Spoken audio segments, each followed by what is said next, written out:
Thank you, everybody. Welcome to today's meeting of the Health and Wellbeing Committee. This is a public meeting and members of the public and press are permitted to report on the proceedings. Reporting includes filming, photographing, making an audio recording and providing commentary on proceedings. Please note this meeting is recorded and streamed live. These recordings are published on the relevant meeting page of the Council's website. By choosing to attend this public meeting, you are deemed to have given your consent to being filmed or recorded and for any footage to be broadcast or published. If the alarm sounds, the premises must be evacuated immediately. Do not spend time collecting personal belongings. All emergency escape routes are clearly signed. Once you have left the building, the assembly point is in the High Street opposite the Guildhall. Members and other speakers are reminded to use their microphone when speaking. So welcome everybody to this meeting, and particularly welcome to new members, newly elected, and I hope your time as councillors is going to be a positive one, and look forward to your contributions to this committee, which is a relatively new one.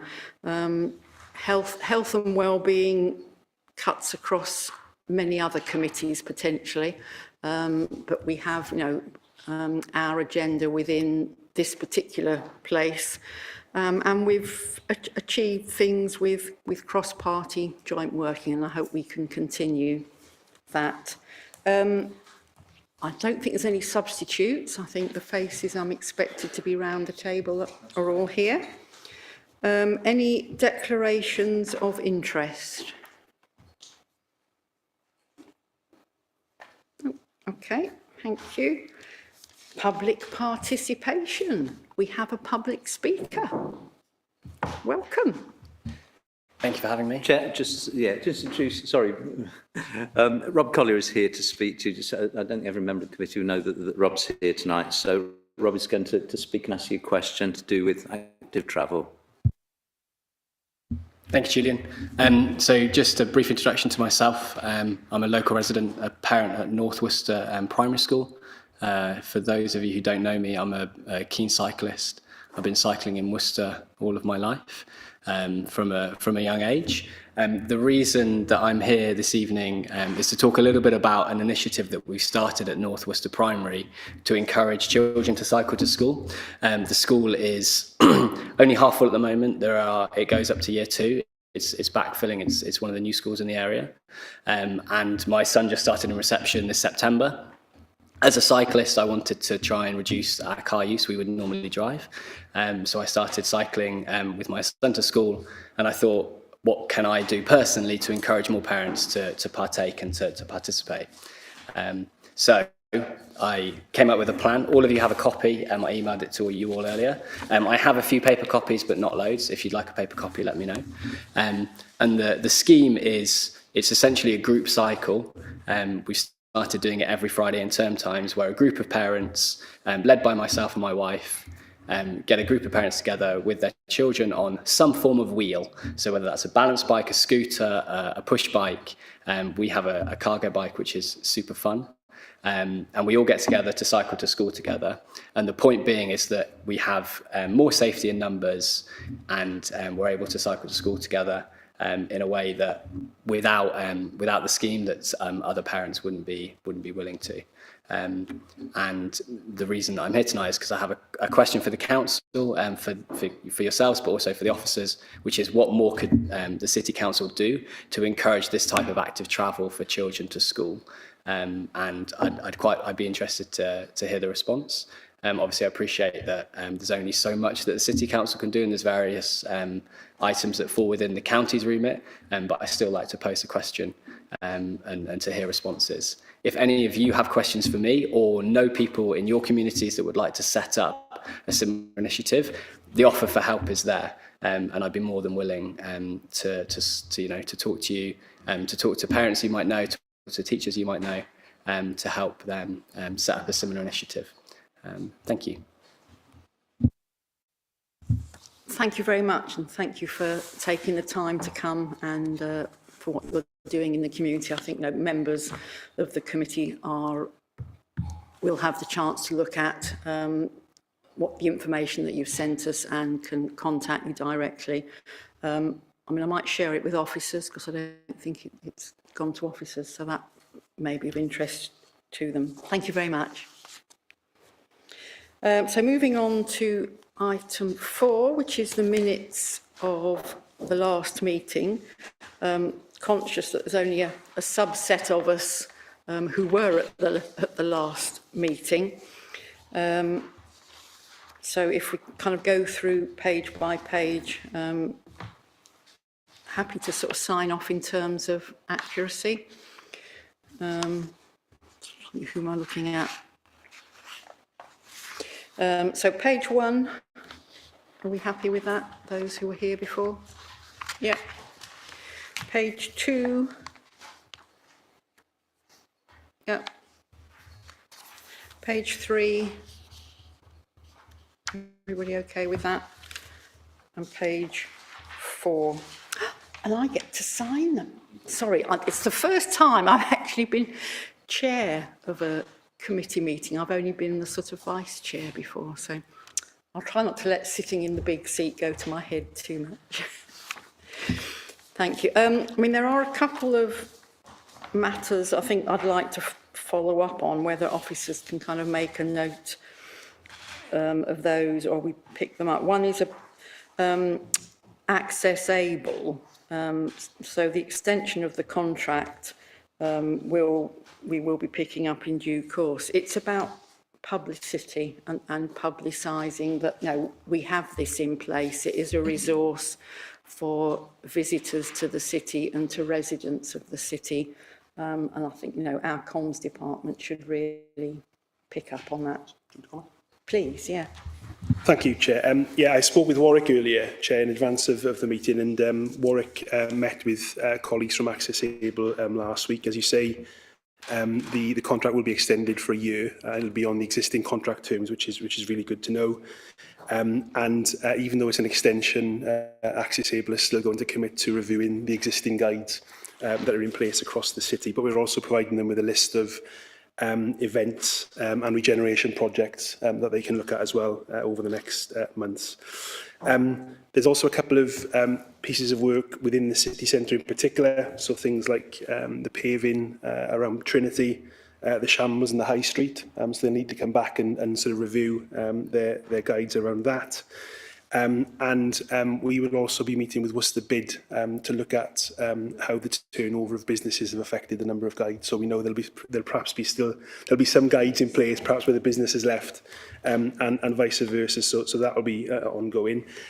We did promote the service around Dementia Action Week, but that was just a sort of a one-off. But I think the Purple Flag application process also provides us with an opportunity to do some further work around that. But absolutely, Chair, we'll take that back and work with comms colleagues to work up a plan. Thank you very much. That's really positive. Thank you. And the other one, forgive me, COVID brain, was on page 4 with regard to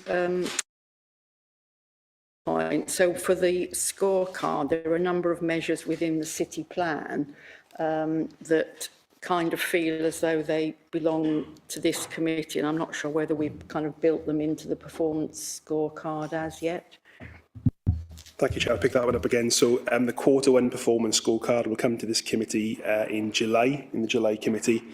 We're just about to finalise the committee scorecard, and we will share that with yourself and Vice Chair for final sign-off before it goes into existence. But yeah, we've definitely picked up a few of those points that were raised.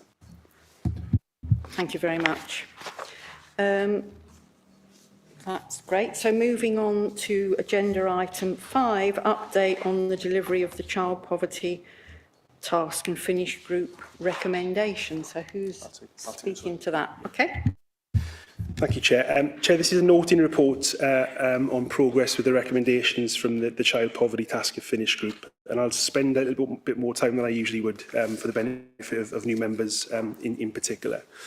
So this committee became responsible for oversight of this piece of work in May 2022 and received its first update in November of last year. And prior to that, the Council's Community Committee received basically approved the setting up of the initial task finish group, but also received the recommendations back and approved them. So it was subsequent that this committee took over. One of the things that we tend to sort of note in the update reports is that from a statutory point of view, safeguarding, protecting and supporting children, that's a statutory responsibility of the County Council, and that's not downplaying our role, but that's just a bit of a flag to members that because it isn't one of our statutory services, we do have to sort of combine it with some of the other work that we're undertaking as well. And I know members get frustrated sometimes, perhaps by the lack of progress, but it is trying to juggle one of a number of priorities. And of course, the work around this doesn't sit with any one particular service. It's spread across a number of services, as we've outlined in 2.6. What we've done in the report is just basically provide a narrative against each of the recommendations. So I'll just work through those in order, Chair. Recommendation A, to work in partnership with the Worcestershire Health and Wellbeing Board.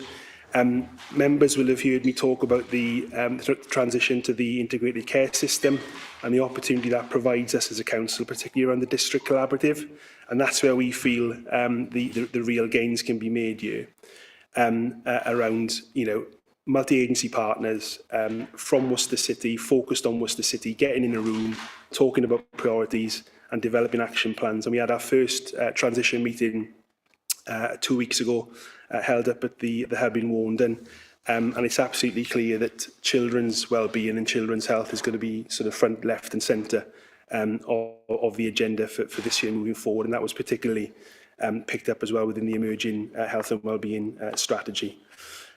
There's also some sort of emerging light as well in terms of the new health and wellbeing board arrangements.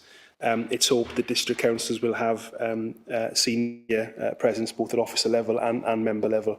So that will also allow us to push the importance of child welfare and child health from Worcester City point of view at that group. In terms of the next recommendation, to seek agreement with the Health and Wellbeing Board to consider child poverty within the established health inequalities groups. Again, we've mentioned the collaborative there, and there's a risk that I've overplayed it within this report, but I can't stress enough the opportunity that prevents.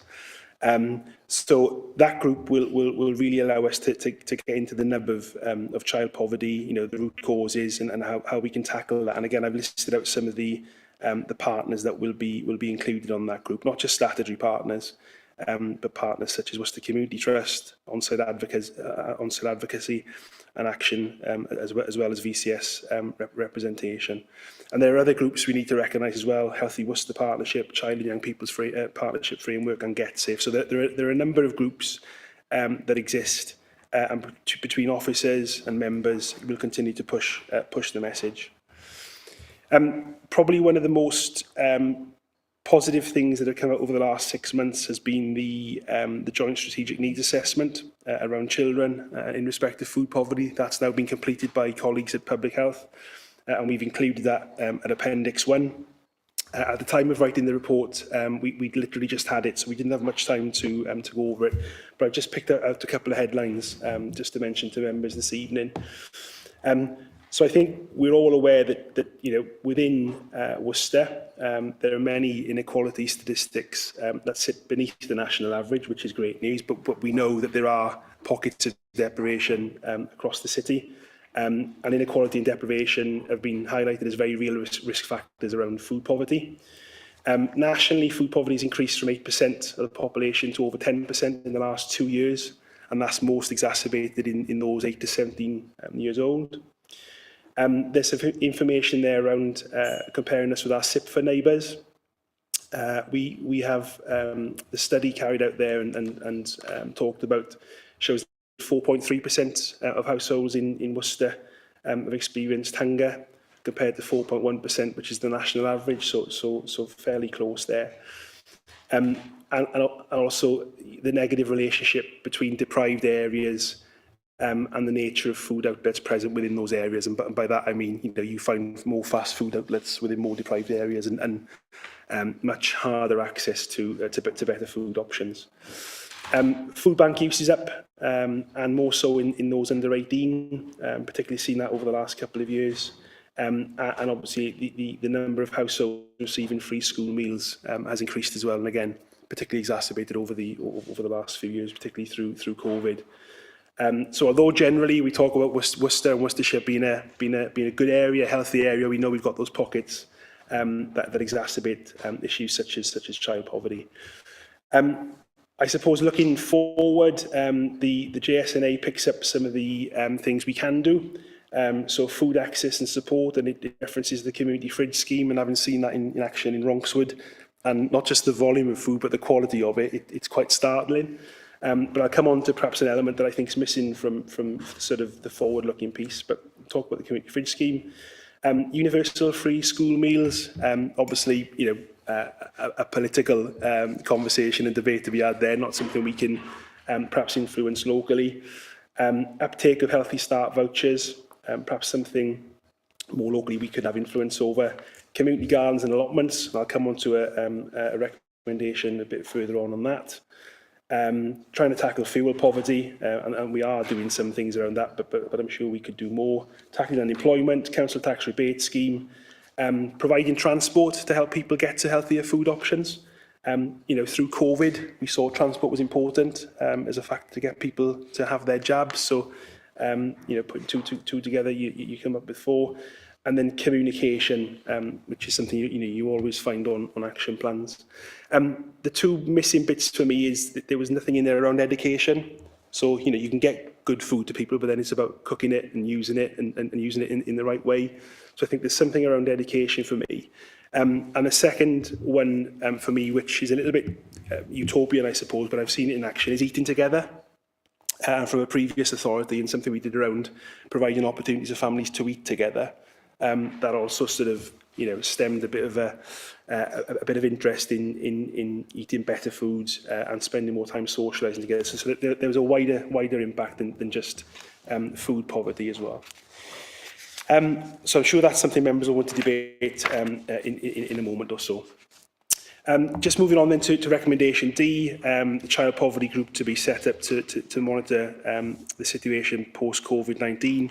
Again, we've referred back there to the district collaborative and how we can use that. But we've also highlighted the setting up of the cost of living task and finish group, and it would seem only right and proper that group will need to focus on child poverty and food poverty in particular as one element of that. Next recommendations around the food bank, recommendation E. We have regular and good dialogue with the food bank, and at the moment there is no request for support with identifying or securing a new location to operate from. And I've just mentioned in 312 the financial support that we continue to provide the food bank, not just from the core budget allocation for 22-23, but we've also provided them with additional money as well from the household support grant. Recommendation F around using council land and allotment space for community vegetable patches. We did get some feedback as part of the allotment review. That was predominantly more linked to providing better opportunities for people with mobility issues and accessibility issues, and also the try before you buy element of allotments. But now we have the allotment officer in post. We've spoken to Talia, and this is something that Talia can now look at for the remainder of this year to see if we can provide facilities in that area. Recommendation G, the relationship between the discretionary welfare assistance scheme and other schemes being delivered by partners across the city. Again, this is something that we need to get stuck into this year. We have increased the DWAS budget and we've broadened the criteria to include other essential items. So that now includes food as well as any other cost deemed as essential. And we're also obviously aware of other agencies who provide support in this area. We've named a few in 3.17, but we now need to link that up and make sure that we're not duplicating, we're adding value, and we're making the biggest impact we possibly can. And then the final recommendation, Chair, recommendation H, about making best use of £50,000, which has been assigned to this committee. that's within the gift of members of this committee. But we think we're probably almost there to be able to start developing an action plan on how to spend that. Now that we've got the District Collaborative, we've got the JSNA, we've got the Cost of Living Task and Finish Group and the conference, which we'll be holding in a couple of weeks' time. And hopefully out of that, we'll have a far better picture of what's needing to be done. So I'll leave it there, Chair. Thank you very much. There's quite a lot of information there, a lot to digest and some progress. So, no, thank you for that. I think open the floor to questions, comments. I don't know who went hand up first. James? Chair, thanks a lot. Couple of points, if I may. Number one, what sort of timeline are we looking at in terms of the review of the relationship between the discretionary welfare assistance scheme and other similar schemes? Because, I mean, clearly this is quite critical stuff, and getting to the point where these things are actually working effectively. I understand exactly, you know, that we are embarking on something we don't necessarily feeling our way into this somewhat, but what sort of timeline do we anticipate before we get to the point where we're comfortable that those are working comfortably together? And the second point, and you've alluded to this, Lloyd, is the question of the areas of the city that are not necessarily flagged up too clearly because there are pockets of deprivation within certain parts of the city. But as we've all acknowledged in the past, they are there. And if we are going to, you know, approach this in a way that embraces the entire city, we need to have something in place that recognises that in areas where there are pockets, and I'm drawing attention, obviously, to members to the report. You know, the graphics in there clearly illustrate that there are those areas, and I just don't want people within those areas to inadvertently, you know, fall slightly to the wayside because they're not in areas where we've got tried and trusted structures in place that can deal with this sort of issue. Thank you, Councillor Stanley. Just on the first point, I think the Task and Finish Group and the conference that we hope to run in sort of mid-July, I think that's going to throw a real light on what other agencies are providing in terms of not just financial assistance, but other avenues of support as well. So I'd like to think that review around what we provide through DWAS and what other agencies and organisations are providing, that's going to be something that we can look to conclude by autumn.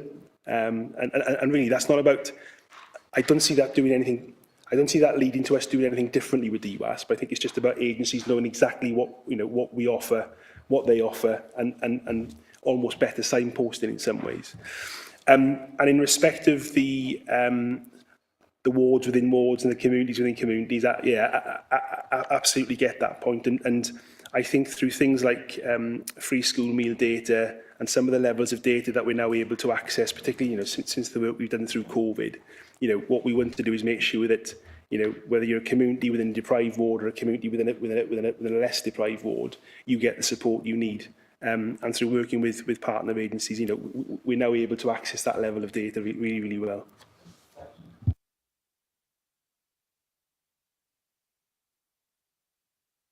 Thank you, Chair. One of the things you mentioned was disabled people or people getting introduced to allotment, but there is a community garden run by Transitions, Steve Dent, and I meant to get in touch with him, but I ran out of time. But I was thinking, if people want to find out if they can grow vegetables, it'd be better if they had it in a position where they've already got some raised beds, they've got people who know what they're doing. And to get that sort of, so maybe if we could have a conversation with them and people could try it, because they might find that they don't like gardening, or they might find they take to it like a duck to water, but it's always useful to have someone round, and you aren't going to suffer the failures that could put you off and cost you a lot of money while you're trying to, why is my broad beans covered in black fly and that sort of thing. So that was one thing. It's worth considering, turning to people who've already got help. Maybe we could give them some money to help that, or to help them set up something special to teach. I know they do a lot themselves, because I've spoken to Steve Stent and he's very passionate about that sort of thing. And then the about this paper, I noticed quite a few of the benchmarks seem to vary quite a bit, like YouGov being used. Well, YouGov wouldn't catch anybody who is non-tech savvy. So you're not reaching out to a lot of the population. YouGov, that's quite a middle classy sort of thing, I would have thought. I used to do YouGov, I've run out of time to do it, but I wouldn't have considered that a good cross-section benchmark. So we've got, in the one, we had the sort of Food Foundation being used, YouGov being used as a reference, so I don't see them as equivalent benchmarks to check people across the... and then the other thought I had was that some of the data, and I know it's at any point you've got to stab in the dark, but unfortunately this came out in April. That was a transition time into this cost of living crisis, and I feel this is possibly already out of date, but we know which way it's going, so are we too worried about that? And then there was, I noticed that it was the young adults that were struggling the most, young adults, particularly some with disabilities. Now, my local Blue Roof, they do run some schemes for quite severely physically and mentally handicapped kids, and they teach them, or adults, and they teach them how to cook and things like that. But could we have sessions, if your parents didn't cook and they didn't provide a meal, then you're not going to learn, you're not going to provide to your children, you're going to rely on fast food or microwave ding, and we all know that's unhealthy, it's expensive. Is there any way we can engage with, say, some schools or colleges, or bigger catering facilities, or some of the community places that have got good catering facilities? Everybody gets together, they learn to cook a meal a week. I know the elderly get a lot of these luncheon clubs. Can we have a luncheon club for the younger people, or people who just, or people on their own who want to learn how to cook? If you've gone through a breakup of a relationship and your other half did all the cooking, how do I cook? I don't know how to do it. So it's a skill, it's a life skill. So is there any way we can teach people that life skill in a non-judgmental and sort of friendly and open and cheap way? Thank you. Quite a lot there. Yeah, I'll try and cover a couple off, Chair. Transition Worcester, if you've got any details you can pass on to officers, that would be absolutely fantastic. Just around the data in JSNA, I'm not a JSNA expert, but I know JSNA draws down from multiple sources of information to try and provide people with just the best overall picture possible. And obviously, as well as perhaps some upper level information in there, there's also things like number of free school meals accessed locally. So I think it's a bit of a balance that needs to be read across the in the round. And absolutely, Worcester City Council doesn't have the skills to put on cookery classes or whatever, but through community centres, through community organisations, I think I just think of Warwick and his community building team. That that's the sort of thing we need to be looking to enable and support. Whether that be through a small amount of money or just through a bit of getting people together and linking up. So yeah, fully support that approach. Thank you, Jack. I have a question and a comment. First question is about the district collaborative, which is that in my experience, one of the big kind of issues with collaboratives like that is sort of budgetary boundaries and the squabbles and fights over who's going to pay for what. It's not our job. And do you get any sense from that transitional meeting that there is that collaborative is going to be able to break down those walls to make sure that the service provision and and the funding avoids this catch-22 that so many seem to get into? That's my first question. The other comment I'd just like to make about community fridges is, it sounds a little bit counterintuitive but the community fridge initiative, the focus of it really historically has been about reducing food waste rather than a substitute for food banks for food poverty. And I can see that developing community fridges in more prosperous areas, whilst ever that won't be tackling deprivation, could be advantageous. One, because it reduces food waste, but secondly, it reduces the stigma associated with getting food for free. That is a barrier for some people in deprived areas. Thank you. It always helps when your district collaborative is chaired by a city council director. So that's a positive, I think. But I think it'll be a but I think it will be a true test of partners,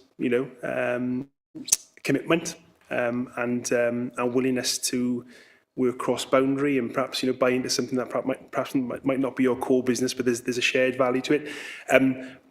But I can only say, Councillor Cocker, this is the group that worked together through COVID. That's had national recognition, not just this district collaborative, but across the county in terms of increasing the number of COVID vaccinations, and it worked really, really well. We have a small budget to start off with, so that's been provided by the County Council Public Health team, so we have some money there already. And just from being sat in the room, we've all got a stake in this. We've all got a stake in inequalities in Worcester City. That's what everybody's focused on. So I'm not envisaging any issues at the moment around budget responsibility. And the second point, I can see where you're coming from around community fridges, and actually where I live out in Tewkesbury, they have started to pop up in perhaps more affluent areas, and they have become a bit of a talking point. So I can see the anomaly there almost, but I can only talk from personal experience of being in the one in Rongswood and seeing people pick food and take it away. It just, a bit utopian, but it's just filled me with a good sense of purpose.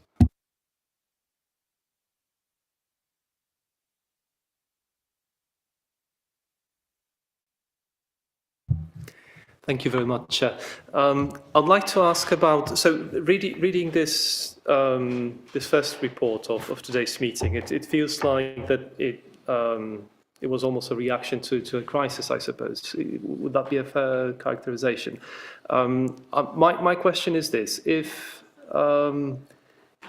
was it not?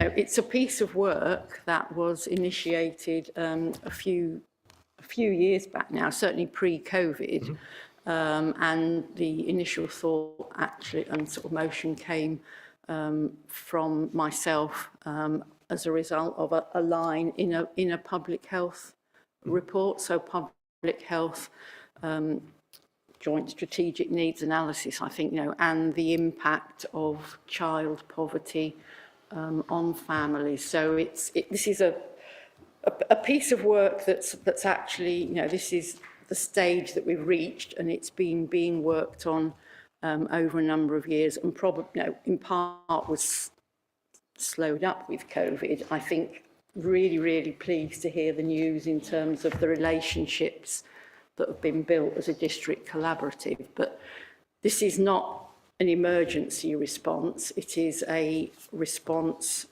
because a number of us as elected members have been very concerned about child poverty for a prolonged period. Thank you very much. That's a really useful clarification. I suppose what I was going to say, the point I was going to make is around having an idea what a community where the well-being is well understood, well defined. Do we have this understanding? And the reason I'm asking this is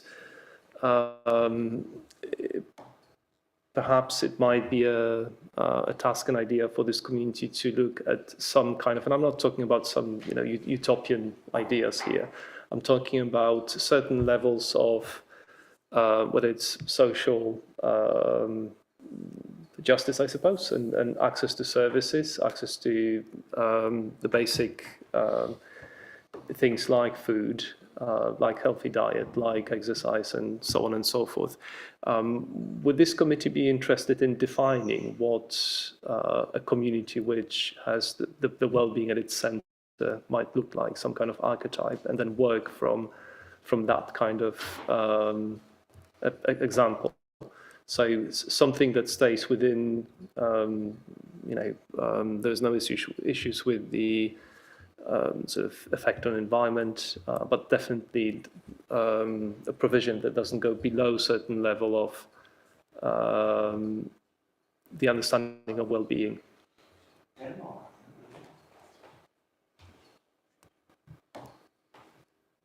I mean, just obviously it's difficult when you're new and you're not aware of what we've had before. Certainly, you know, we have had presentations at this committee and other committees from public health in terms of the mapping of the health and well-being of Worcester and Worcester City and the key parameters that would make a difference in terms of improving health and well-being. So, you know, that information is available and is available in minutes. And I perhaps take the opportunity to say, first of all, a huge thank you to Public Health for doing the piece of work around the food poverty joint strategic needs assessment.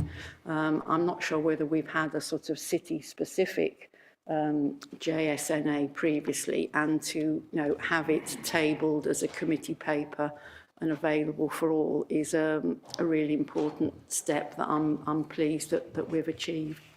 So it is how we, you know, move forward with this information and the factual information that we have. And Public Health have access to, you know, enormous database. There are joint strategic needs assessments for a whole range of topics and that back up the health and wellbeing strategy and the revision of that at County Council. Is that what kind of answer? I think, I suppose what I was looking at is the end goal, what it is, what do we mean when we say a community that meets all the health and well-being goals and objectives? Do we have this understanding? I appreciate what the JSNA is. That's. Yeah, I think, yeah, personally trying to define that is very, very difficult. I think it means different things to different people, and, you know, walking into one community and perhaps saying what healthy looks like is very different to another community depending on where your starting point is. So I think our approach is very much around that sort of asset-based approach about, you know, working with the community as to what that means for them, rather than having one general definition.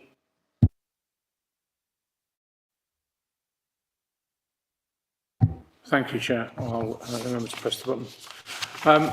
In section, thank you, Lloyd, for the reports and for the JSNA distribution as well. In paragraph 3.3, it ends with, it is hoped that district councils will have a seat on both groups at a senior level. Is that an aspiration, or will it be, do you think it'll be a reality? I don't know whether it's civil service speak for something else.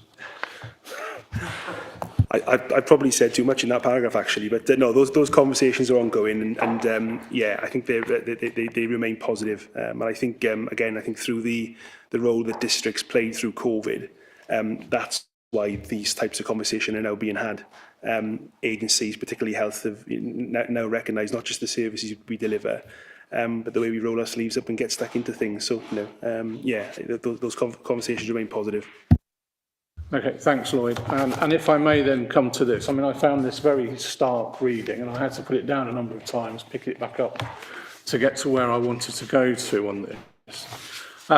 On the recommendations towards the end of the report, there seem to be some kind of contradictions between what the recommendations are saying and some earlier detail. So, for instance, on the free school meals take-up, where parents were perhaps too proud to take up free school meals, we're then suggesting that they present a food bank voucher to buses to travel on to get us to receive a subsidisation. There's another one here that says, you know, targeting comms towards young people via apps and social media.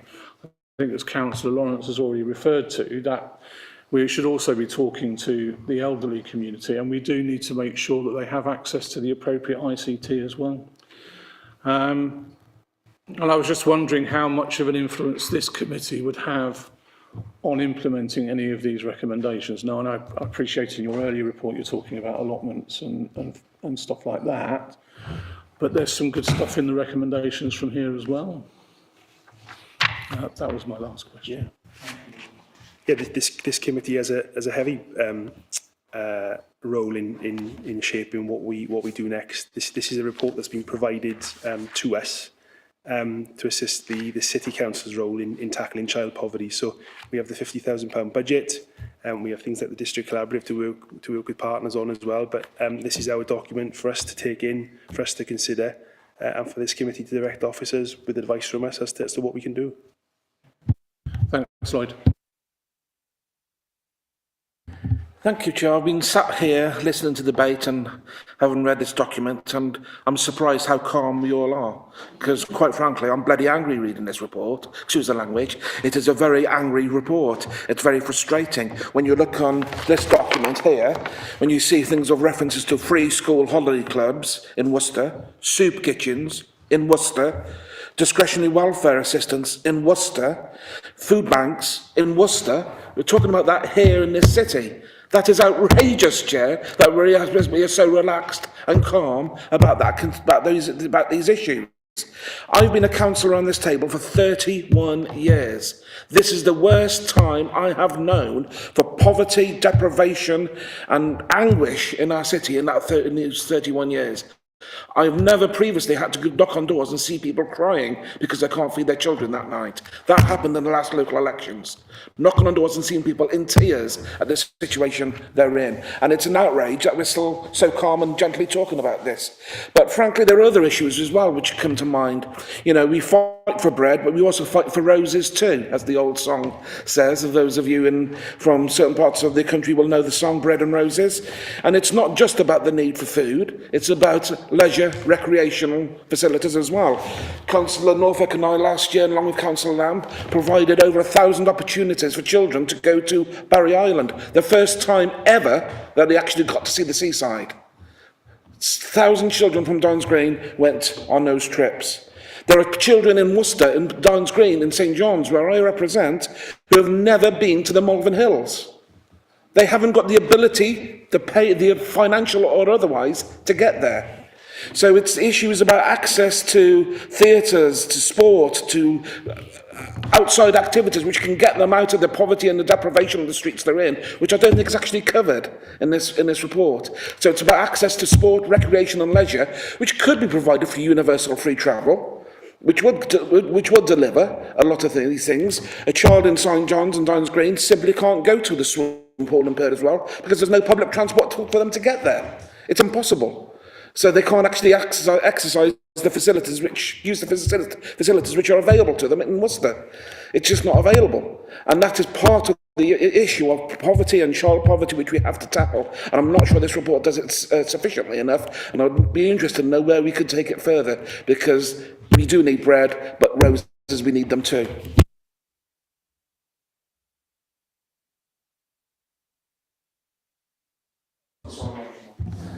No, Chair, I think just picking up on 2 points really. We absolutely recognise Councillor Udall's point about this is not just about food poverty. This is interlinked. It's related, isn't it? We absolutely get that. But just to come back on the point of the report not going far enough, we were tasked with going away and doing a food JSNA. So that's what we've got, and that's what members have got in front of them. But the conversations, regardless of what group they're at, it's not just a focused conversation on one element. It's that sort of layer beneath child poverty and what causes it. And we know that's deep-rooted.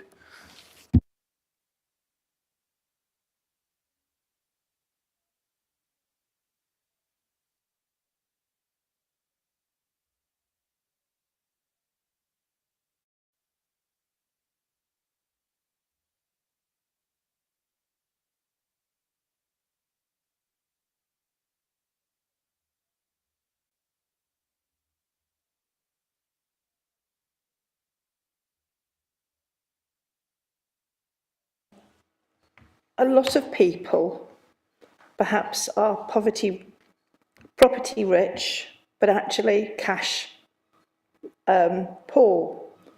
And in all our wards.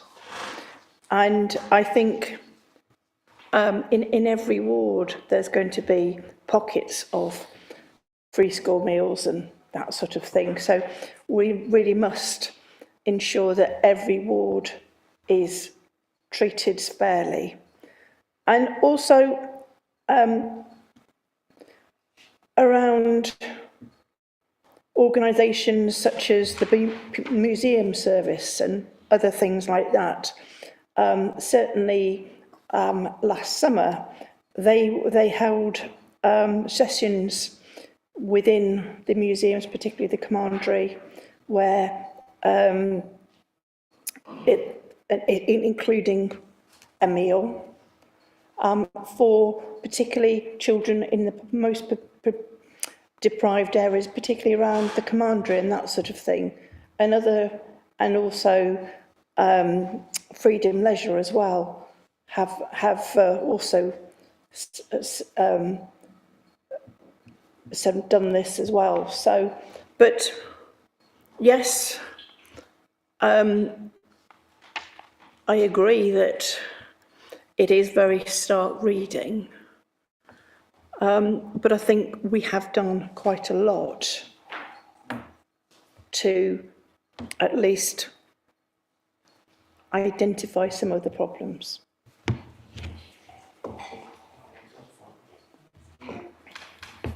Yes. Okay, first of all, I welcome this health and wellbeing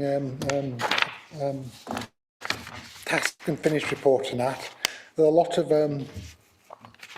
good initiatives here, which I think, will make a difference in their own particular way. But I think it's very, very important that people are reached out and that the communication is good for these particular things, because I noticed on the County Council report that comes along with it about page 23 about the Healthy School, Healthy Start Uptake voucher, that has less than half are actually taking up on this. So, we do need to do better in terms of actually promoting in that. Certainly, I am familiar with these sort of areas where people live, where there is poverty. My father with the vicar in a very poor part of the northeast of England, and I remember, the poverty in that at first hand and that. At least today we have a lot wider scope, a lot more things we can actually do about it and that. But I think, a lot of it is actually about, lifestyle and that, and we do need to encourage people to lead more healthy life. And I know last year when I went down to Cranham Drive to pick up some prescription for Lucy when she wasn't well, I went to the shops to try and get them fresh fruit and vegetables, and there was hardly anything of that nature in there. It was mostly ready-mealed and snacks and that sort of thing, although obviously, Lidl's have a good choice of cheap, good value fruit and vegetable, and so does Sainsbury's as well, which is walking distance. But if people are just going to the shops on that particular parade in Cranham, those shops do need to up their game, and they do need to provide better product than that. I do welcome the £50,000 that's going to be invested in July. And what I would say on that is two things. One is we need to make sure we reach as many people as possible with this particular money. And secondly, if it's possible, it can be used in a way that we encourage people to make positive lifestyle changes and choices and that, so that when they come to food choice, that they know about things what they can do with leftover food and that, what they can actually, because a lot of people are still ignorant about the differences between sell by and use by date on packaging, for example, and they throw food out that actually doesn't. It means it's not in its optimum condition, but it doesn't mean it can't be eaten. And I think that's something important as well. We need to remind people, of that as well. I know there was a report a few years ago about life expectancy and Warnham villages and then the neighbouring wards further into the city, and there was about something like a 15-year life expectancy difference. And actually, unfortunately, when you do visit those areas, you can actually see there probably is. And so I think as going forward, I think that's something we do need to think about doing with our policies, not thinking, how can we best address this particular difference? Because, you know, we shouldn't be having this in the 21st century. Yeah, just to pick up on the point around comms, I totally agree with Councillor Hodgson. You know, relying on social media or traditional media or city life just isn't going to cut it. You know, what we learned through COVID was that hyper-local, almost targeted door-to-door engagement. You know, people not walking around in badges, but you know, not from public agencies. You know, well-known, well-respected community venues, and the timings of things. They were key to getting people through doors and getting people involved with things. So yeah, I absolutely agree. Just one thing, I think maybe something Stephen said. I think that courses in basic cookery really does make a difference. And I certainly, when I was county councillor in Nunnery many years ago, I funded quite a few courses, and I think the Worcester Community Trust also funded this sort of thing, and perhaps we could do something like that again.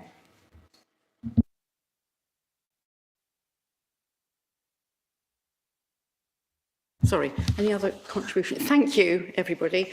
This is a really important piece of work and absolutely shocking statistics in it, and this is in our city today. And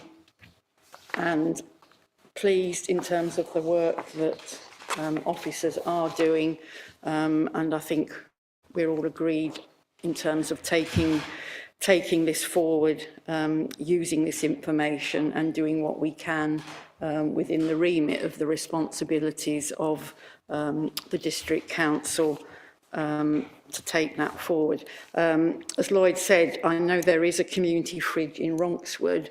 There are certainly plans to install one in Tolladine Community Centre. I don't know if it's there yet. I, as a county councillor, have provided some funding towards it. So I think, you know, expanding the network and the availability of community fridges might well be one of the key actions that we can take forward. A couple of, I also kind of want to put on record, you know, thank you to all the different community organisations and the voluntary sector. They do an enormous amount, and praise to them. You know, how the food bank works within the city is based on volunteers and generous people who make donations and who care to help others, and that does provide a safety net within our city, and our city would be very much poorer in every way without those citizens and their generosity. And the final thing, I mean, I just also kind of wanted to flag up recommendation G around the discretionary welfare assistance scheme. That is something that this council still has. Many other councils have let it go, cut it as part of sort of previous austerity, you know, and a number of us as councillors absolutely fought to retain that scheme and to continue to fund it and to protect it within budget setting. And the fact that it's there, you know, now we have these some, you know, national funds of hardship. They can go into this. A couple of hands, I think, gone up that people wanted to say before we close. Thank you, Chair. Just a very quick point. Just thinking about this, as I said, I think I'll go back to my original point. I think it would be useful to define well-being for the purpose of what it is that we are striving to achieve here. So that's one point. But in terms of allocating this £50,000, when do the committee members will be notified how this money is going to be spent? I'm thinking in terms of efficiency of what that money can achieve. A community fridge or a community pantry, if it's set up properly, includes cookery classes and activities that aim at producing knowledge around healthy diet and healthy lifestyle. So do we have an idea about when this decision is going to be reached, whether there are any concrete plans on multiplying the community fridges or community pantries across the city? And if yes, when that decision is going to come back to us? Constitutionally, it depends on the level of spend. So you know, we have another committee in July. The next committee after that is November. So there's a big gap in between those. So it may be that we can bring something back to this committee in July, particularly following the cost of living crisis conference in sort of mid-July. Well, that would be tight. If it were smaller items of spend, Councillor Petrosky, you know, we have delegation, we have constitutional powers in accordance with chair and vice chair and use of MD urgency powers. There are some things that we can get on with, but we'd rather bring something back to committee. I think the point of raising it within this report is, you know, we need a plan. You know, as much as sometimes you want to sort of sporadically get on with things, it would be good to have a sort of coordinated, you know, plan for how we want to spend the £50,000, and that will be a committee decision. If you're bringing a package of things back, that would be something that would need to come back to this committee.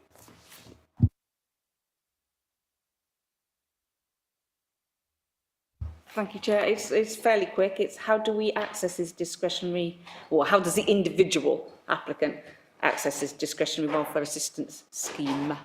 Who is the point of contact? Thank you.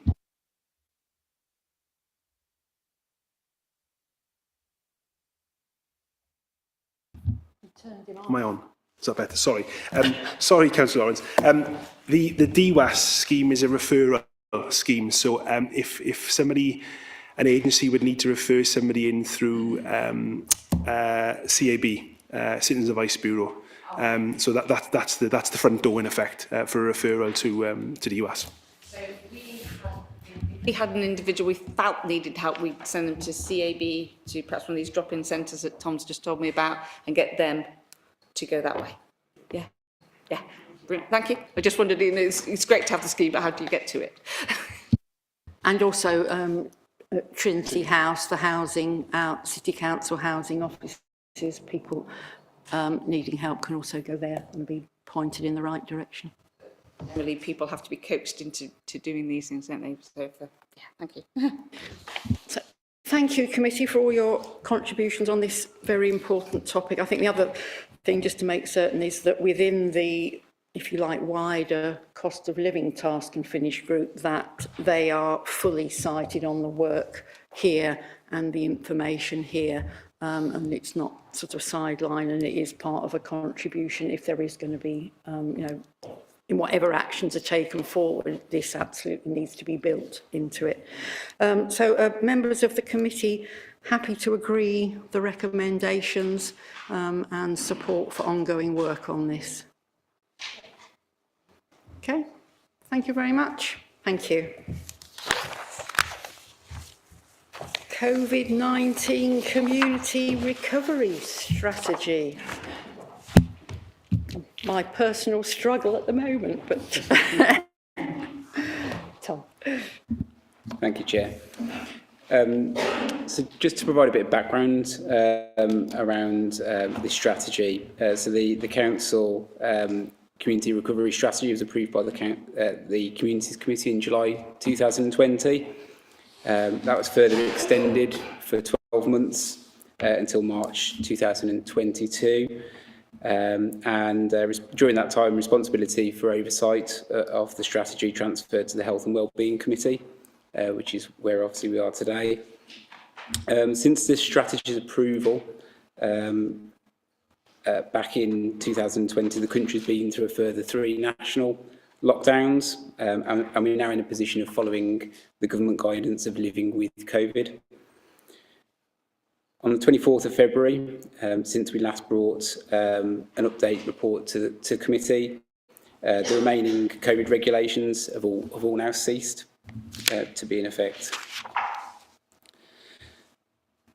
Many of the community impacts of COVID-19 are interlinked with other challenges that we're seeing, including the cost of living crisis, issues in Ukraine with the Russian invasion.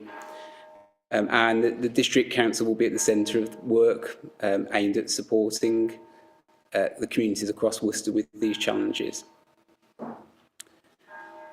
And several pieces of work are going to be emerging in light of the living with COVID, of living with COVID. Health and wellbeing strategy is being developed by Worcestershire County Council. There is a priority focus through that of focus on good mental health, and some of that is born from the impact of the COVID pandemic. The Worcester City District Collaborative, which obviously Lloyd's discussed at some length earlier in the committee, is being developed with partners, and that will drive the work within Worcester around health inequalities, which will include the work around living with the impact of COVID. So as part of the strategy, there were 9 sort of core areas and core priorities. So I'll just run through those and try and provide a brief summary of some of the work that's been done to date. So initially, housing and homelessness. So the number of people that have presented as being homeless or at risk of homelessness was higher in 2020, 21, 22 in comparison to the previous year. So we are seeing an increase in the number of people presenting as homeless, and also a shift in the nature of the presentations. We are seeing more families presenting as opposed to single people. Alongside that, there's been an increase in the approaches due to domestic abuse. So there was a decrease in the primary reason of people presenting. So originally, it was people being served with notices by their private landlords, but that has shifted to relationship breakdowns, and that includes domestic abuse.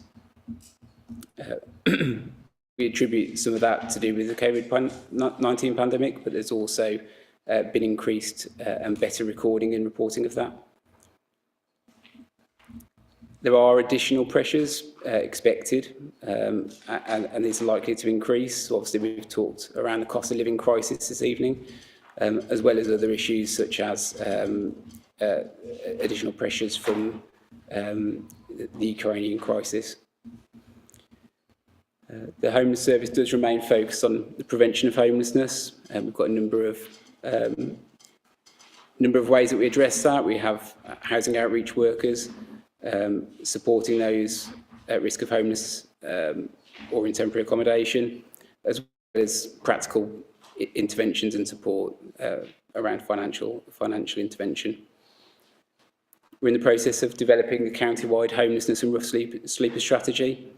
And importantly from that, there's going to be a specific Worcester City action plan, looking at what we need to do specifically in the city to address the emerging issues. Alongside that, we're in the process of developing a housing enabling strategy to address the issue around supply of affordable housing in the city. So leisure, recreation and wellbeing. The council's continued to support and administer events. So coming up later in the summer, we've got the Worcester Show, that builds on last year's successful show, which is a free to access event. We're also this year facilitating a concert with Tom Jones, and part of the benefit of that will be to attract greater interest in the city's green spaces, arts and cultural offer as well. Freedom Leisure has seen a consistent increase in customers returning following the pandemic. It's recovering on a month-by-month basis, and at Q4 stood at 86% of that of pre-pandemic. And swim school attendance has exceeded pre-pandemic levels. Total participation grows steadily. There's active members at the end of March 2022 has rose from by 1,702 and there's been a significant increase in pay-as-you-go customers as well.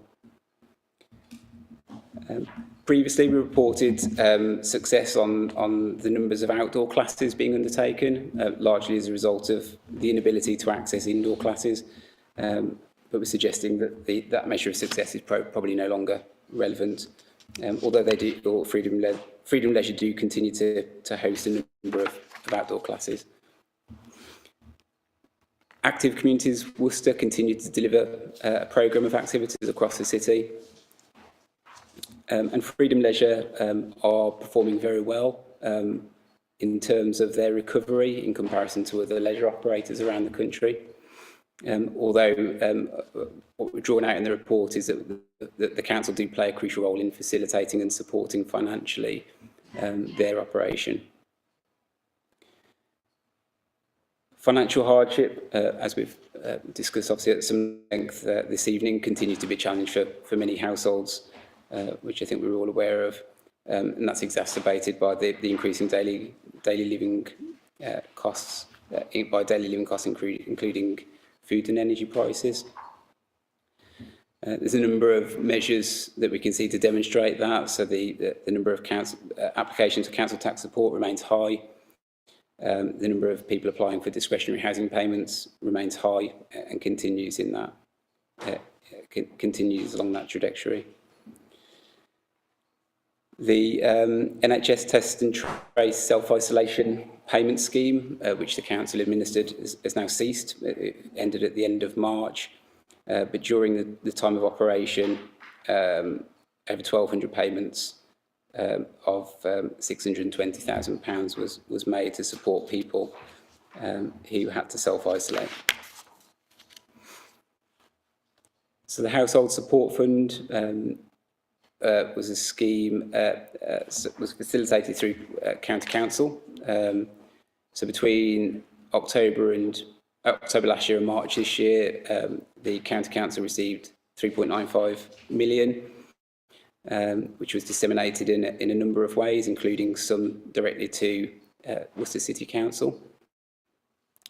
So the Act on Energy allocation, specifically in Worcester, we were 456 households received support of £363,000, and Worcester City Council, from the total allocation, received 377,000.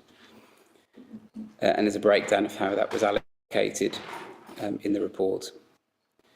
There was a further announcement that the housing support grant would be extended, and we've had a further allocation to be distributed between the 1st of April and the 30th of September this year.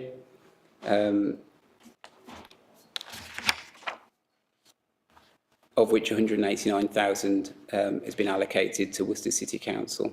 And again, there's a breakdown of how that has been allocated in the city, with a combination of Worcester Food Bank, Age UK, an increase to the discretionary welfare assistance scheme, and also a Spend to Save project aimed at tackling people at risk of homelessness. The DWAS scheme, as we've touched on this evening previously, continues to operate and provide support to a broad range of people, and the criteria that was previously in operation has been extended to meet the demand. Antisocial behaviour, that's remained relatively consistent. So figures of antisocial behaviour are comparative to the previous 2 years. So there's been no great fluctuation in the number of antisocial behaviour incidents being reported.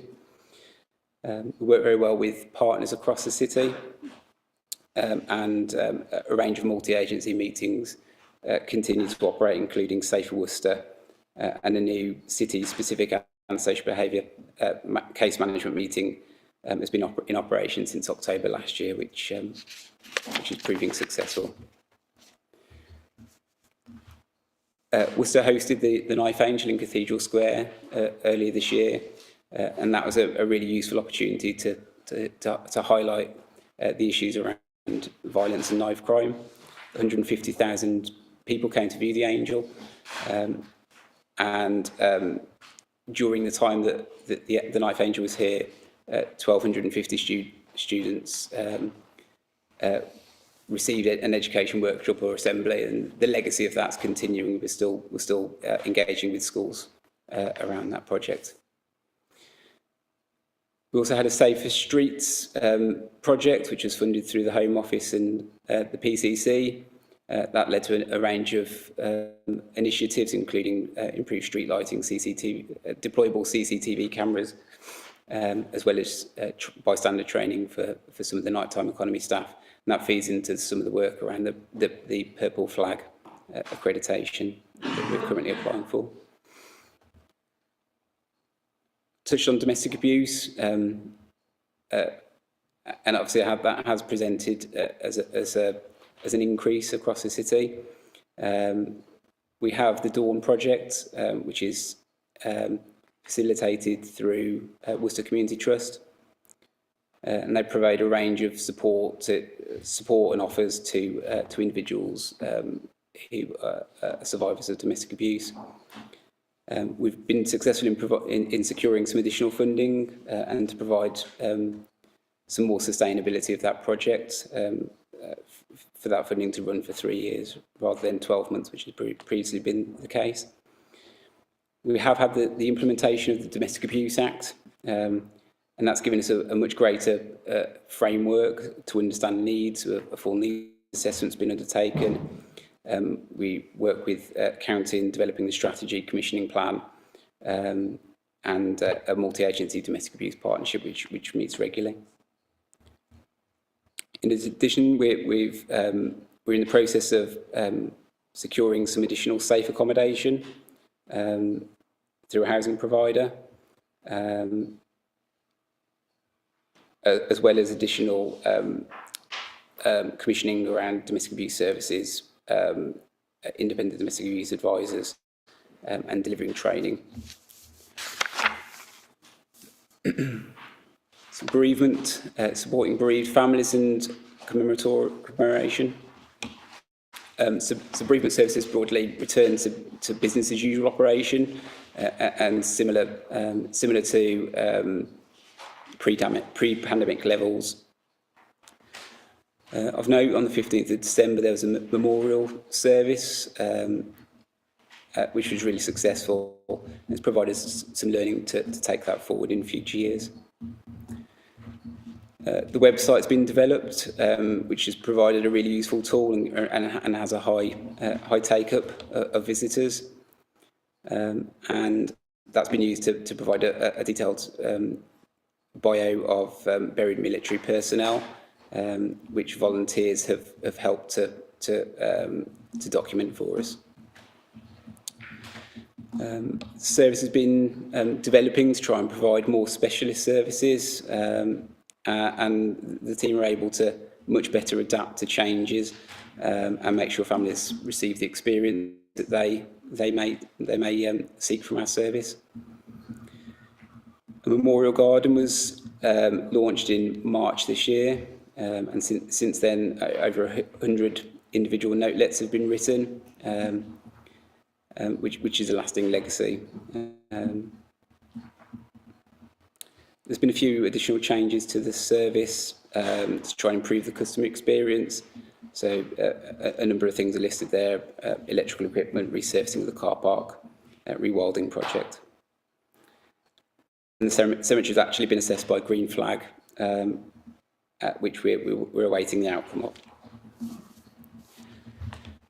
In terms of shielding the vulnerable population, community empowerment, Here to Help remains to be developed, and most recently it's been a point of contact for the Homes for Ukraine scheme across the county. We've been able to increase the community events significantly. Obviously that was suppressed somewhat, but that's increased. And the total number of events in 21-22 was 557, which is up over 100 from before the pandemic. We recognise the value that volunteers offer across the city, and a thank you event was held earlier this year, And actually this week a volunteer expo was held in the Guildhall to try and support charities and to encourage volunteers to give up some of their time. We're in the process of developing a different approach to community development, asset-based community development, with a focus on facilitating and empowering communities to be self-sufficient. Recently supported a number of street parties as part of the Jubilee across the city, and we hope to use this as a really strong platform to engage and embed our approach to community development. Rough sleepers, it's been a changing time over the past 2 years with the pandemic, and there have been several schemes aimed at addressing and supporting the needs of rough sleepers. There was Everyone In and then subsequently Protect and Vaccinate, and that came to an end in March 22. These schemes were very successful actually in addressing the needs of many of the rough sleepers. And during that time, we had 171 individuals accommodated, with 126 of those securing a suitable housing solution, many of which were some of our harder to engage with individuals. We remain to have a cohort of 5 rough sleepers who haven't engaged with offers of accommodation. And each week we can have between 3 and 11 new rough sleepers in the city. But many of these are transient, moving through the city or to other authorities, or sleeping rough for a short period of time whilst they secure alternative housing. The No Second Night Out scheme has been really successful and utilised to provide accommodation to new rough sleepers, but there is a limitation in terms of capacity, so not everybody can always be accommodated. Although 26 households were successful in securing long-term outcomes through their support in the past year. And something to highlight is the really strong relationships that we have with a number of other agencies and charities across the city in supporting rough sleepers. In conclusion, as highlighted in the recommendations report, it's intended to discontinue with a COVID-19 community recovery strategy. Key emerging issues such as fuel poverty and the cost of living pressures are now presenting a greater focus for services as communities continue to recover and we begin to learn and live with COVID. There's a number of strategies and pieces of work that are being undertaken, including the health and wellbeing strategy, rough sleeping and homelessness strategy, the development and the development of the district collaborative, which will be our platform to take this work forward. There's a number for each of the 9 strategies. We've presented where each of these areas will sit within the committee structure. And that's where they'll also retain oversight. Thank you, Chair. Thank you very much. There's a lot there, and a huge amount of work that sits behind it. So I've got some speakers. Okay, Richard. Yeah, thank you, Chair. There is a lot there, and I've got a lot of questions, but I think I'll try and limit them to a few. And bearing in mind what I said earlier about bread and roses, I'm going to limit my comments to leisure, recreation and wellbeing.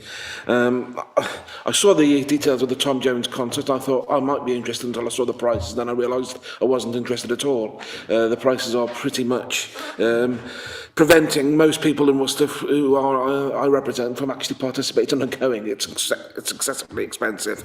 But there are other things which we could be doing, which I don't think we've done enough of, to actually try and help and support the recovery in the leisure, recreation and wellbeing industries.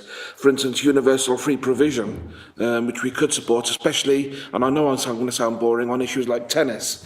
People still walk past the Cribblegate Park tennis courts and see them universally empty when they could be full of people playing tennis. And I know there are free tennis sessions, but they're not enough, they're not frequent enough. People don't know about them, don't know how to apply. It would be much more easier if we had free tennis days when people were able to use them.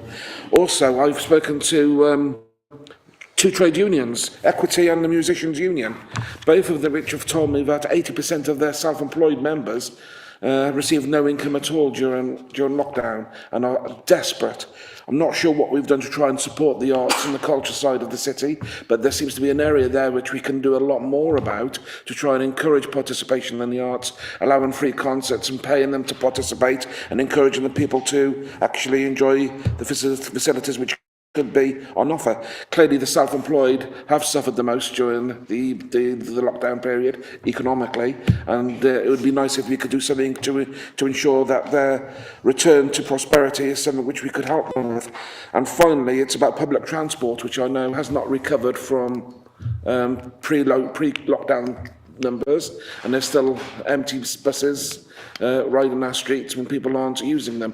I do wonder whether there's more we can do to actually encourage public transport use, to return us to pre-COVID levels, to encourage public transport, which would actually make the city a much more greener and cleaner place. Yeah, I'll just pick up a couple of the points around, where did I write them down? Around leisure. Just around tennis, we know members have provided feedback in respect of the provision of free tennis, and we've increased that. I think we're just approaching a 2-week window of free tennis, I think, to celebrate Emma Raducanu's success last year. So we have increased that provision, but we obviously continue to keep that under review. Freedom do obviously provide subsidised access to leisure as well for people on and households on certain benefits. And we're also supporting Ukrainian guests with access to the leisure centre as well. Tom Jones isn't the only event the City Council provides. You know, there's lots of other things that you can do for free in the city, but obviously when you have an act of that size, it comes with a cost. So I appreciate your comments, Councillor, you do totally. But there's much other stuff that can be accessed for free across the city. And public transport, I'll leave that to the colleagues up the road at the County Council to talk about.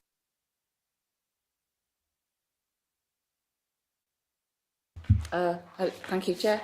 Going back to the LFT tests, at one of the earlier full council meetings, my colleague Mal Alcott asked a question about the ongoing provision of those for certain people, and Mark Bayliss did offer to go away. Did anybody know if that came back with a positive responses to it?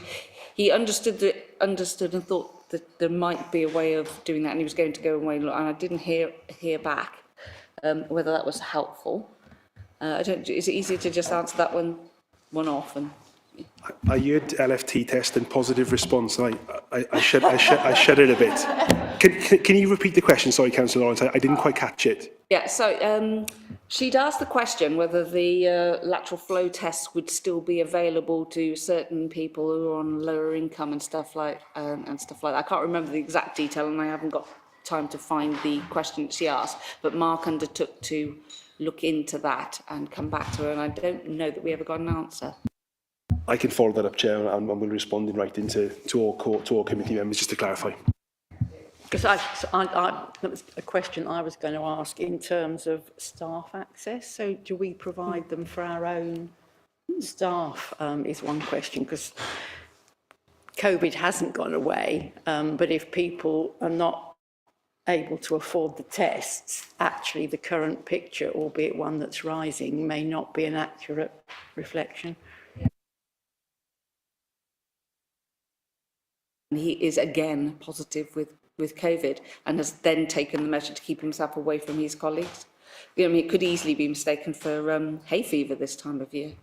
And the other one, which is a much nicer subject, is that we had, it was Andy Stafford's suggestion, but we've got our own COVID tree memorial in Claines, and I wondered if any other wards had offered to do their own local memorial for people within. It's been received very well.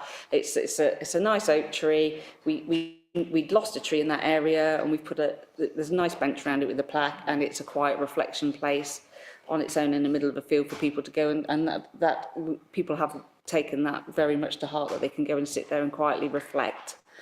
And the other thing, just to reassure Richard, I live quite a long way towards the edge of the city, and I was able to hear verbatim Elton John, so I'm pretty sure I will be able to hear Tom Jones.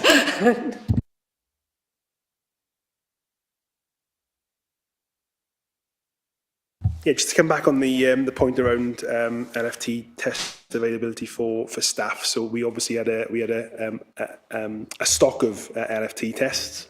So we're winding those down, and they are deployed to those staff, particularly in frontline services where we need business continuity. So housing, bereavement services. So we're still working our way through those, but when we come to an end of that, even though we still have a policy in place around COVID secure workplaces and those sorts of things, we will move to a position whereby people will be relying on to buy their own test kit if they need it. Was there a second point, Karen? Sorry. It was about the ward tree. No, it was just about the on the lateral flow test. No. Yeah, I'm not aware of anything in any other ward, but obviously I think Tom covered off the area we have up at Astwood for memorials, but I'm not aware of anything in any other ward.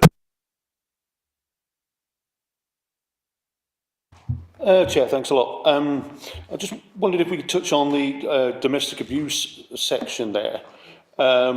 Clearly, the additional funding is found to extend the period beyond from 12 months to 3 years is to be applauded. I mean, the work that is done by the Dawn Project is absolutely critical in guiding families who've been subjected to the trauma of domestic abuse through the next period in their lives. And you know, on certain occasions, it can take quite a long time to build positive relationships back again. And I think the additional funding is excellent in that regard. Can I just, the question is about the 8 new properties. What sort of, again, I'm touching on timelines again, and I'm kind of frustrated because I'm not on that table anymore, so I'm not aware of all the conversations that you guys may be having. But is there a timeline that might be useful in that regard? Is it for the safe accommodation? Yeah, so we're trying to work through it as quickly as we can. It's slightly more complicated to get the practicalities sorted. What we've done is identified what by doing an assessment. It was a county-wide assessment, and then within Worcester City, in terms of what provision we would actually need. So it's a range of different types of accommodation. That's got to go through a sort of certain process. We need to make sure it is suitably safe in the right locations. So I can't provide a definitive timescale, but we are working on trying to secure those as soon as we can. In the meantime, safe accommodation is provided, but this is sort of additionality and hopefully provide more suitable safe accommodation in due course. So just to provide assurance that we aren't leaving people in an unsafe situation whilst we don't have access to those units of accommodation.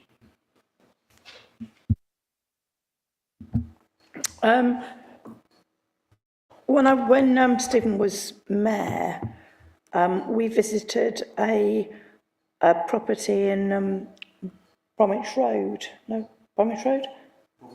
Bromyard Road, where it was I think it was a church who had offered facilities for domestic violent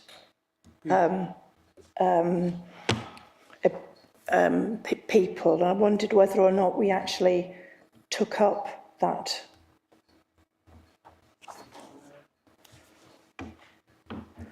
I don't know. I'm aware of what Councillor Hodges is talking about, and I think it's not something which should be talked about in the public domain because of obvious sensitivities. But I would happily advise outside the meeting. I certainly welcomed the Worcester show last week. Again, Stephen was mayor, and it was the first real extravaganza after lockdown, and it was the turnout was absolutely fantastic. I think the weather certainly helped as well, but there are other things available. I mean, we went to a couple of weeks ago the races and the James Bay concert after the races, and I think there was about 7,000 people were at the races, and things like that, and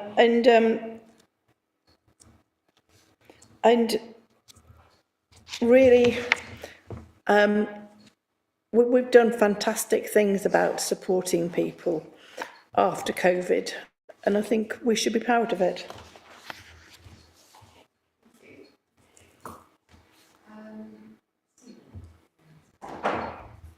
Yes, thank you very much again for this. Thanks very much for this report.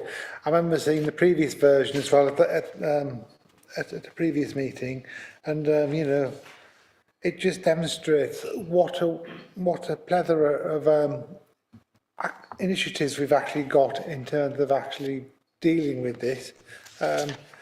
You know, central government has been very helpful in terms of, you know, providing these grants that have actually enabled us, the City Council, to obviously help people out, but also, just as important, to ensure that we can continue to provide some of our services that are revenue dependent, which I think is something important as well. I know as mayor, my theme as mayor was coming back together again and to celebrate our great city. As the year went on, we did have more and more events, more and more people doing these sort of things.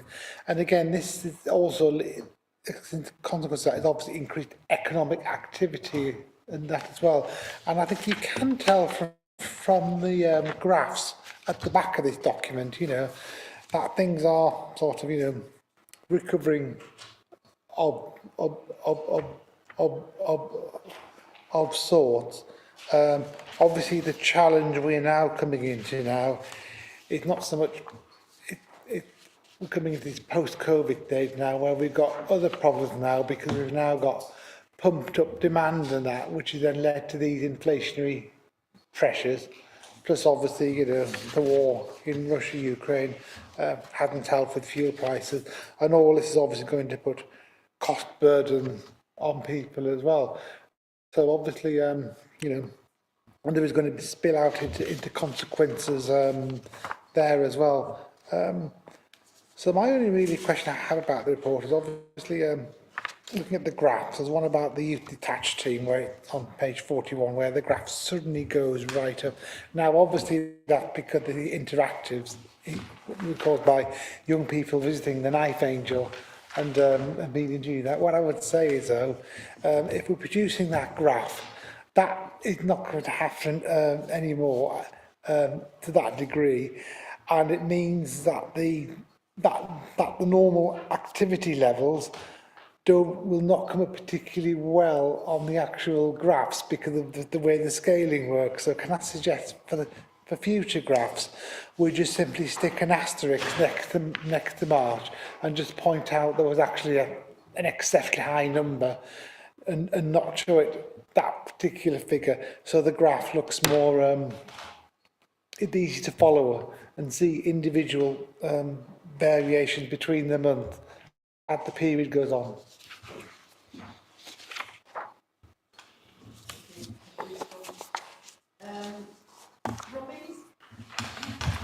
Thank you, Chair, and thanks for the report, Tom. Section 5.9, I can see that the county have been asked to do the same, but with less, and in particular with regards to free school meals for kids. Do we understand what the impact to that reduction in budget is going to do? Thank you. Yeah, the total allocation for county was actually the same, so it was a continuation, so the 3.95 million. The big difference was a third of the allocation for the April to September payments needs to be attributed to pensioners. And the reason for that was the initial household support fund had very little take-up from older people, so it was identified that was a specific group that we needed to target. In addition, a third has to be allocated to households with children, and then the remaining there isn't a specific allocation. So in terms of what previously happened was that the districts were able to fund free school meals and to support that. But given the reduced allocation to districts, we've been unable to do that. What we've tried to do to mitigate that as far as possible is by supporting the food bank, which doesn't necessarily do the same thing. But the reality is the district allocation, we didn't have sufficient money or an allocation to be able to support the free school meals. The county offering for free school meals is around, I think it's the first 2 weeks of the summer holidays. So obviously it's not going to cover the full extent. So there will be a potential gap in provision there. Okay, thank you. And I think that is a serious concern, because as a county councillor, I've received information last month from the county education department. So free school meals for only 2 weeks of the holiday, or any provision leaves 4, if not potentially 5 weeks of children unsupported. And given that we've just looked at the food poverty, I certainly am seriously concerned about that. I don't know whether colleagues around the table are happy to, or not happy, whether collectively we want to kind of send that message back. I don't know how. So it's a county function, but I think that we are seriously concerned in light of the JSNA of the impact on families this summer.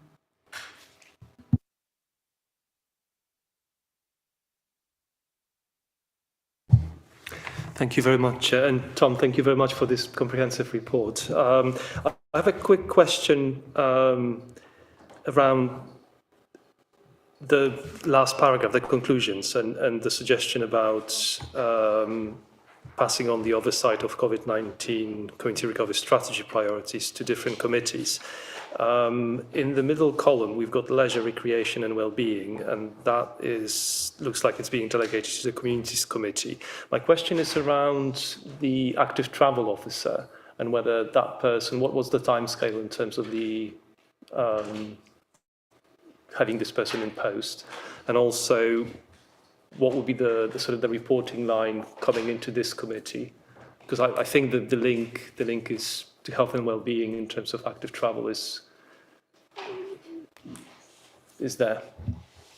I don't know how the question relates to the report, Chair, but there is an item on there's an active travel update item that comes back to this committee in July, where that'll be one of the topics that will be covered off, Councillor Petrosky.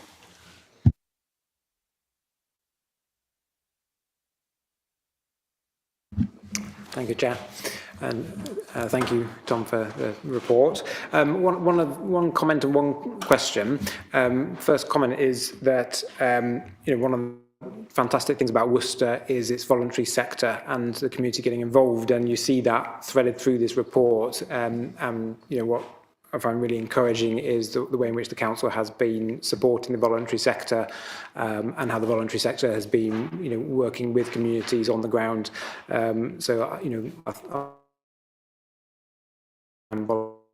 through COVID to continue to function and provide services and to support people in these different areas, from food bank to Worcestershire Community Trust running the Dawn project and so on. They're all fantastic initiatives.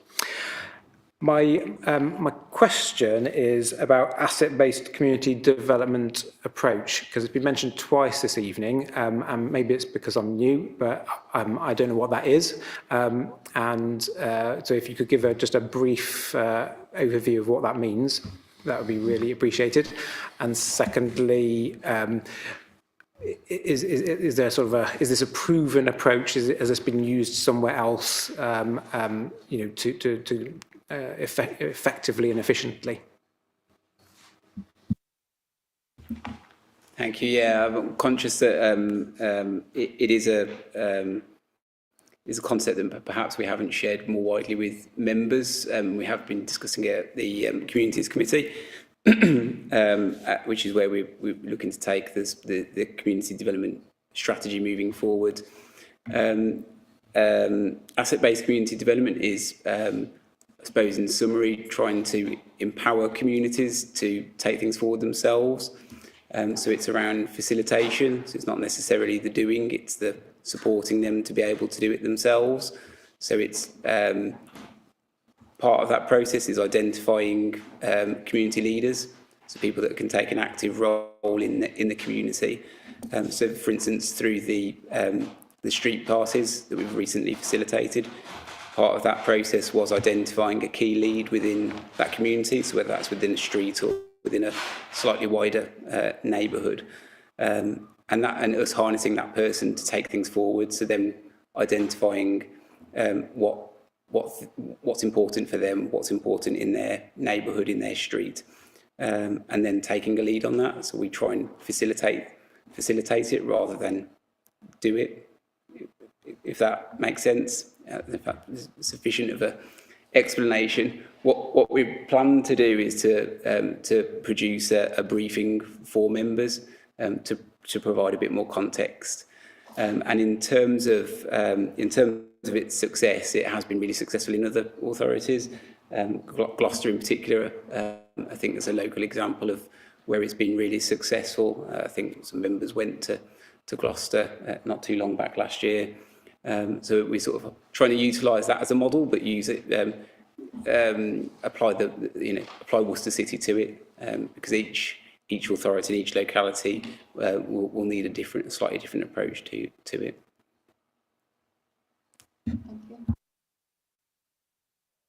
If I could just come in there, because it's tied into the question. Councillor Riaz and I were those two councillors that went to Gloucester. Spent the entire afternoon there and actually were enthused by what was going on there, because what actually was taking place was, and the people we were talking to had been in post, as it were, for quite some time. So it's organic, it doesn't happen overnight, but they were local leaders who were really leading on what was necessary in their areas. They understood the areas, they had a really clear vision of what those people living in those particular areas wanted. As I think Tom's alluded to, there is no one-size-fits-all sort of solution here, but the basic concept, I think, is a really positive one, and we're working towards that. So, I mean, that provides a little bit of context, hopefully, but it's just interesting to see how it will now develop. So, and Jabba and I were very much part of a very interesting afternoon, to say the least.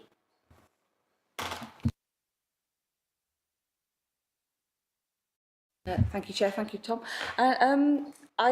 You mentioned the Jubilee festival, which reminded me how wonderful they were. My community, my local, there were so many streets, and I was very pleased to see almost a point scoring how many of them got into the Worcester News, and that one of my streets also won the money from Iceland. So they they were one of the lucky recipients of, I think it was £2,000, wasn't it, something like that. But through the meetings, planning the ward-wide one, I met the community support worker, which I didn't know had existed. Now, I don't know if that's a new scheme and whether other new councillors would need to know, but I hadn't been aware of this role, and how wonderful that was to find out this person. And every time I'm going to community, she keeps appearing, and our paths keep crossing. It's quite nice to know that and that person is the person who's not the website. She is the person that people know, and she's going out and she's building this community. And I don't know how big a community patch, but I think they are to be definitely applauded. And I don't know whose idea that was, but they are definitely helping build community spirit everywhere they're going. I'm seeing smiles. And the other one, which is possibly not such a nice topic, is we deal with the domestic abuse, and we try and help survivors. But are we doing anything to avoid? Are we dealing with the people who commit the domestic abuse? Have we got any sort of schemes to perhaps prevent them from reoffending or understand what they're doing? Is that into more the antisocial? But it would be, you know, if we stop one family in abuse, but they go on and they create a new relationship and they take that abuse forward, because it hasn't gone into the place where the person has got that criminal record. But it's a shame to see it perpetuated, because often the children will see it and they may enact. And it's not necessarily the father. There's quite a lot of domestic abuse amongst women as well, and perhaps teens who are growing up and abusing the parents. It's an awful thing to see, but there is quite a lot of fear behind people's doors, isn't there? Do we have any sort of, how do we refer and deal with that? I know it's not strictly COVID-19, but that was COVID-19 really did highlight that it was happening a lot. Thank you. Thank you. Yeah, I mean, on your first point, I mean, around community development, we do have community engagement officers, and they've been in post for some time. Lloyd might be able to provide any more detail of how long, but they do a range of roles, sort of and their role that we're looking at now is around facilitating community engagement and community development. They're very proactive with things like responses to flooding, hosting events, facilitating events, and during the Jubilee street parties, they actively went out to engage with each of those street parties, just to check everything was okay, which was hopefully useful to build that connection with the community. So thanks for those comments, and I'll certainly feed those back to officers. In terms of domestic abuse perpetrator programmes, which I suppose is essentially what you're referring to, I mean, I'm not actually aware what provision there is in Worcester City. It's something which I'm happy to take away. I don't know if Lloyd is aware of anything specific, but it's something that it's a really valid point that, you know, support to the survivor is absolutely crucial, but how are we addressing the issue? So I take that point on board. Yeah, Chair, just to add, particularly through the Community Safety Partnership, there is a programme called Drive, which deals specifically with what you're referring to, Councillor Lawrence. So again, I won't go into too much detail because it's a subject in itself, actually. But if you want any further details, then please let me know. Drop me an email and we can provide that. But yeah, with police colleagues, with probation colleagues, with Family First, Get Safe, you know, there's lots of organisations involved in that programme, and it's well funded as well. Thank you. I've got one or two questions myself that nobody else has raised as yet, if I may. In the housing and homelessness section, 3.4, I know that, you know, during the COVID lockdown, there was sort of suspension of the legal avenues for evictions. So for landlords, you know, actually were unable to evict tenants. That was lifted a while back. Have we kind of any information or any data as to whether there has been a surge now post-lockdown? Thank you, Chair. Yeah, I don't have the figures to hand, but there has been an increase. I mean, it was significantly suppressed, and it was the single highest presenting cause of homelessness prior to the pandemic. Obviously, that stopped almost completely because landlords were unable to serve notices. there has been an increase, certainly. I wouldn't be able to define whether that's reached pre-pandemic levels or not. One thing that there's a white paper going through at the moment around the end of Section 21 notices. What we're anticipating is that some private landlords may seek to utilise Section 21 notices before that legislation changes, where they may be prevented from issuing those notices. So it's something that we're sort of very mindful of and trying to keep tabs on. We encourage people to approach us and contact us as soon as they're served with a notice. If they are, it's a good opportunity to prevent homelessness. During the pandemic, a lot of what we were dealing with was sort of what we determine, I suppose, as ruthless presentations. So it's once they've actually become homeless, so they've been kicked out of a friend's house, or there's been a breakdown within the family. Whereas with notices, at least you have a lead time, you have time to be able to try and resolve and prevent that homelessness. So it did change the nature of how we operated significantly, and we are starting to see a return to how we operated previously. Thank you. My next question is the next paragraph with regard to Ukrainian nationals. Obviously, that is a new circumstance with the war in Ukraine, and there was a huge kind of outpouring of offers of help and support for families in need. I guess it's a concern that some of those relationships and placements are breaking down. Again, do we have any kind of information, or where is that being monitored, and what sort of scale or impact is that having? Yeah, it is being monitored. It's being monitored by ourselves, by county, and also we're feeding that information up to through DLUC at government.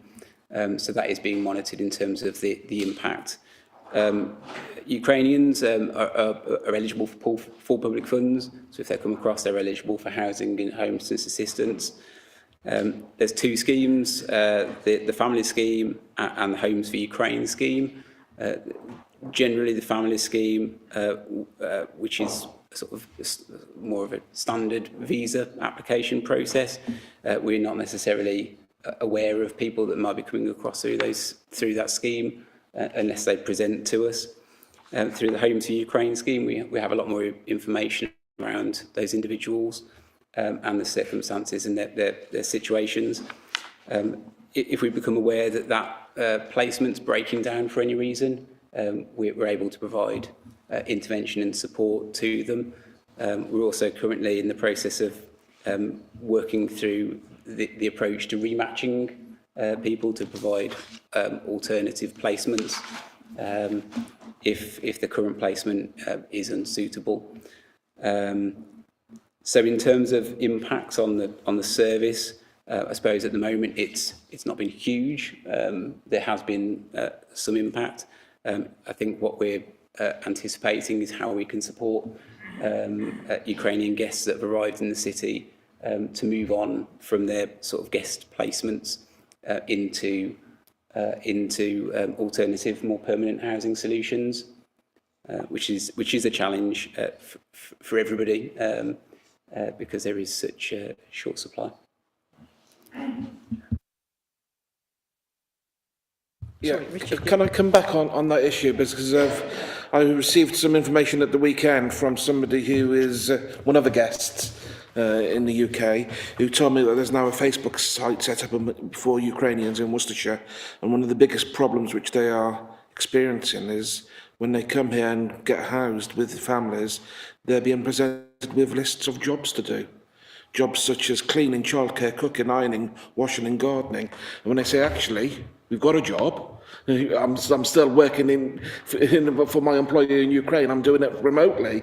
They're being told, well, I'm sorry, you forget that. You've got to do work to stay here. I'm not sure whether this is actually happening or whether it's just anecdotal, but I would like to know, is this a problem? Have we identified it? And if so, we need to do a bit more to educate the host families about what their responsibilities are, because I'd hate to think people are coming here and being basically treated as modern day slaves. Valid point. And to be honest, it's not something that has been brought to our attention. Obviously, it's something we take very seriously and intervene immediately. We are doing a number of checks, so there is a process that we have to follow, which we are doing, and we're doing safeguarding visits. We're retaining contact with both guests and hosts to try and avoid any issues or any conflict. But certainly it's not something that we're sort of seeing a picture of or being aware of. And I think I'd be confident to say that that's not the picture across Worcestershire as a whole. So we're in regular contact with our sort of neighbouring authorities as well as county council, and that doesn't seem to be a presenting issue. But obviously, if that arose, we'd react.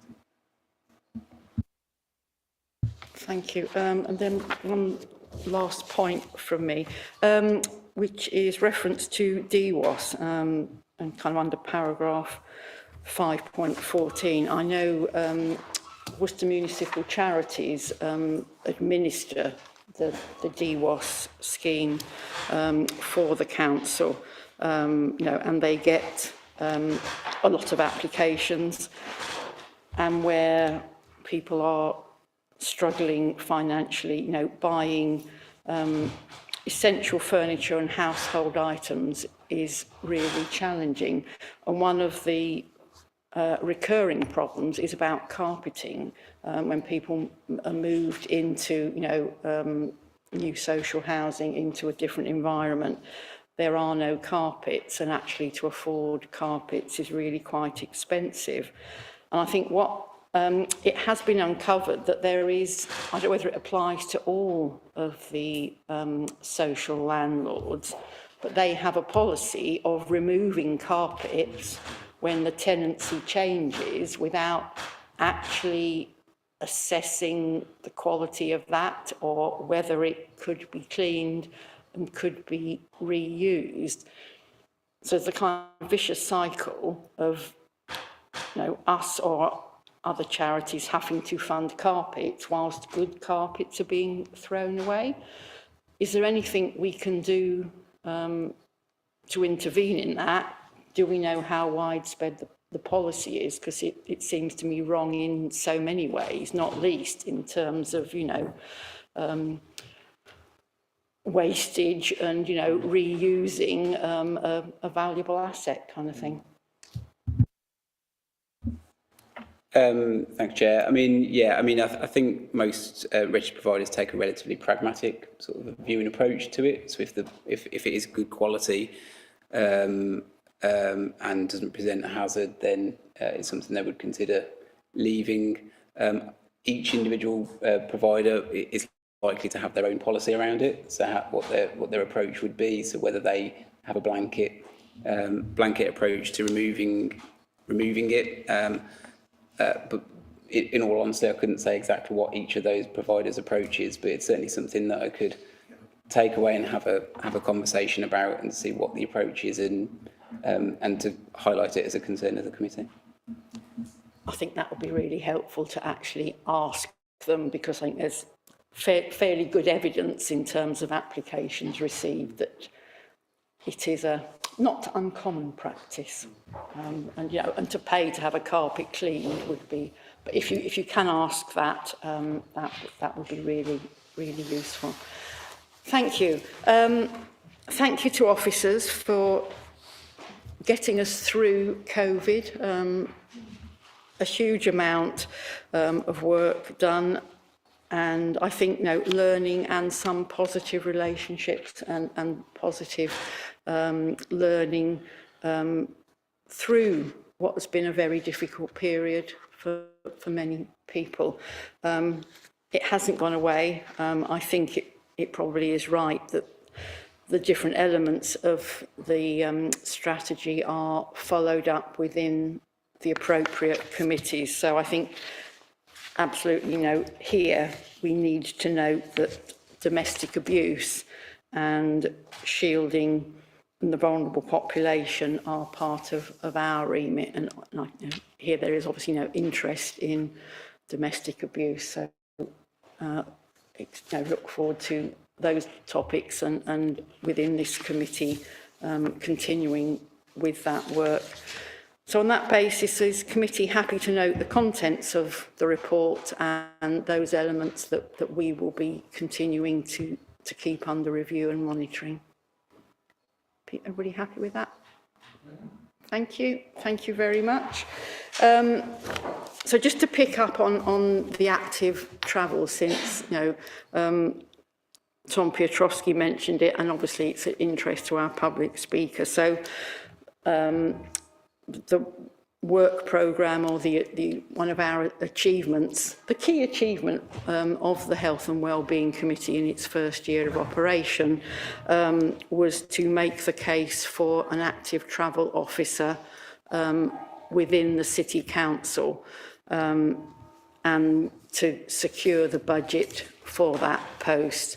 We're at a relatively early stage as to precisely what the role would look like and what the job description is. Personally, I think absolutely part of it is how to facilitate and promote active travel, but need to be absolutely mindful that we aren't the county council, and also very mindful that it's a really important part of health and well-being and healthy activity. And also it will fall to this committee the other aspects of active travel that Worcester City Council is involved in. So some of the successful capital bids have an active travel element or are specifically linked to that, and they will be coming to Health and Wellbeing Committee very short, in the right time scale. Thank you very much, everybody. Thank you for coming this evening and for all your contributions.